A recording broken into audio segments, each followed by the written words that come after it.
China and the U.S. still negotiating a trade deal that would boost China's purchasing of American farm products in exchange for tariff relief. So let's take a deep dive on this with Olivia Enos, Senior Policy Analyst at the Heritage Foundation. Olivia, let's talk about why President Trump doesn't appear to be completely on board with signing the Hong Kong Declaration. He's worried about the China trade deal, right? Yes, the president has repeatedly referenced the ongoing trade negotiations as an excuse for not acting on Hong Kong. And I think that his limited rhetorical commitments and especially egregious commitments that he made this morning, where he was essentially giving a hat tip to Xi Jinping, sends the completely wrong signals that the U.S. is going to be willing to capitulate to Beijing's demands. Beijing is not happy that Congress is devoting so much attention to preserving the rights of individuals in Hong Kong. And so they want nothing more than to not see this bill passed. And I think it's really important, regardless of whether or not this bill is ultimately signed into law, that the U.S. demonstrate that it does stand with the peaceful elements of the Hong Kong protests and the protesters who would stand for the preservation of liberty and rule of law through peaceful ends. But, you know, many are questioning this.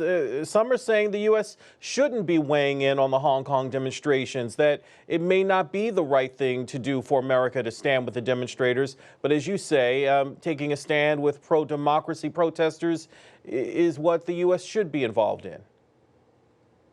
I mean, I think the U.S. has a long legacy of standing up and defending freedom and human rights. What comes to my mind, most vividly is Ronald Reagan, when he hearkens to this notion of the U.S. as a city on a hill, defending liberty not only for its own citizens, but also for citizens abroad. I think it's really important that the U.S. continue to demonstrate that it will stick to that and that it should encourage those peaceful elements of the protest while also being strong in its condemnations, particularly of the violence that's being perpetrated by Hong Kong security forces, but also when the protesters step out of line as well. We've seen generally an uptick in violence over the past week, and beyond that uptick in violence, we've also seen some really, really discouraging developments when it comes to this mask ban that went into effect. The Hong Kong judiciary said that this is no longer constitutional, and yet the Hong Kong authorities actually capitulated to Beijing's demands, right, and now have put a mask ban back in place. Very concerning, because this means that what has been largely an independent judiciary in Hong Kong is no longer being able to operate as such. So what happens if Trump doesn't sign off? I mean, is it essentially him, throwing pro-democracy away in the favor of economics? So the president has essentially three options, maybe even a fourth option when it comes to this ongoing bill. He can either sign the bill into law, he can veto the bill, which is, a possibility, or he can do nothing and it will effectively become law. And that's really, I think, the option that we're potentially looking at here, although it kind of remains to be seen.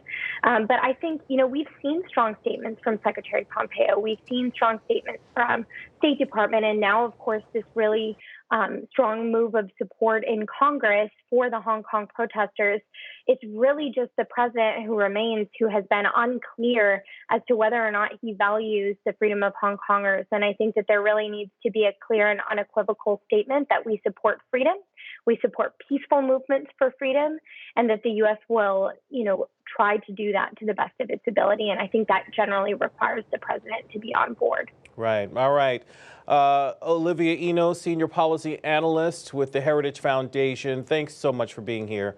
Explain this issue on Thank you for having me. Stateside. All right.